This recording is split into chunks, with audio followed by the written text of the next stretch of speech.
ምርቶችንና የኢንዱስትሪ ምርቶችን የሚሸምትበት የእሁድ ገበያና በከተማዋ በተለያዩ መግቢያ በሮች የግብርና ምርቶች መሸጫ ማዕከላትን አቋቁሞ ለህብረተሰቡ አማራጭ የግብይት ስፍራንና እፎይታን ሰጥቷል።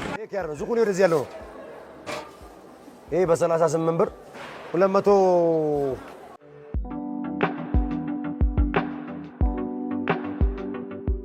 ችግሩን በዘላቂነት ይፈታል የተባለው የአዲስ አበባ የንግድ ስራዎች ድርጅትም በደንብ ቁጥር 152/2015 ዓ.ም በልማት ድርጅት ስር ተቋቁሞ አገልግሎት መስጠት ጀምሯል። ማንኛውም ዜጋ እንዳይቸገር የግብርና ምርቶች ውጤቶች እነሱን የማቅረብ የፋብሪካ ምርቶችም የማቅረብ ከዛ በኋላ የዋጋ ኑሮ የመረጋጋትና የመቀነስ ሁኔታ የሥራ ተቋም ነው። ይህ ተቋም በአዲስ በባህሪ አትቸግርም።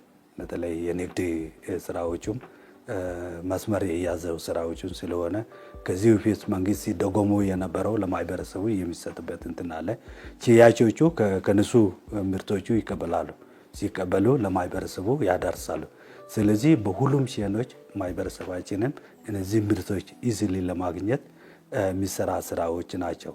በተለይ መንግስት ተቋም ሲያደራጁ ሲያቋቋሙ የመንግስት ዜጎቻቸው እንዳይቸገሩ የሚፈልጉ አገልግሎቶች በአግባቡ ለማድረስ ያለምንም እንከን ያለምንም በነፃ እንዲያገኙ ዜጎቻችን ኑራቸው ለመቻቻል እየሰራ ስለሆነ ይህ ተቋም በጣም ወሳኝ ነው።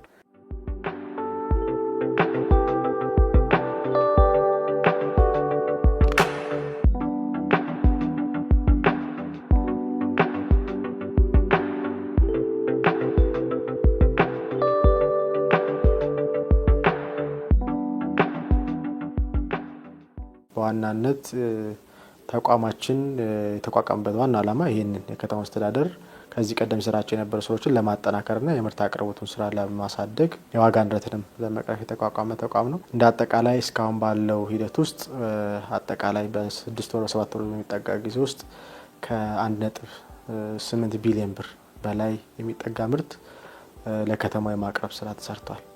በዋናነት መሰረታዊ የምንላቸው የኢንዱስትሪና የግብርና ምርቶችን የማቅረብ ስራ ነው እየሰራን ያለነው። ከዚህ አንፃር በተለይ የስኳር ምርት ስፋት ከተማችን እያቀረብን እንገኛለን። ከዛ ውጪ በተለይ ከኢንዱስትሪ ምርቶች ጋር ተያይዞ ፓስታ፣ መኮሮኒ፣ ዱቄት የመሳሰሉ ምርቶችን በፋብሪካ ዋጋ አጠቃላይ በተለይ ከተማው ውስጥ ከፍተኛ ፍላጎት ያላቸው ጥራት ያላቸው የሚባሉ ብራንድ የሆኑ ምርቶችን ከአምራቾች ጋር ቀጥታ ትስስር በመፍጠር ከነሱ ጋር ቀጥታ በፋብሪካ ዋጋ ለከተማው ያቀረብንበት ያለው ሁኔታ እንዳለ ማየት እንችላለን ማለት ነው። ከዛ ባለፈ በተለይ የግብርና ምርቶች ላይ ጤፍ መሰሉ ምርቶች ላይ በጣም በከፍተኛ ሁኔታ ከአርሶ አደሩ ጋር ቀጥታ ትስስር በመፍጠር በአርሶ አደር በማሳ ላይ ባለው ዋጋ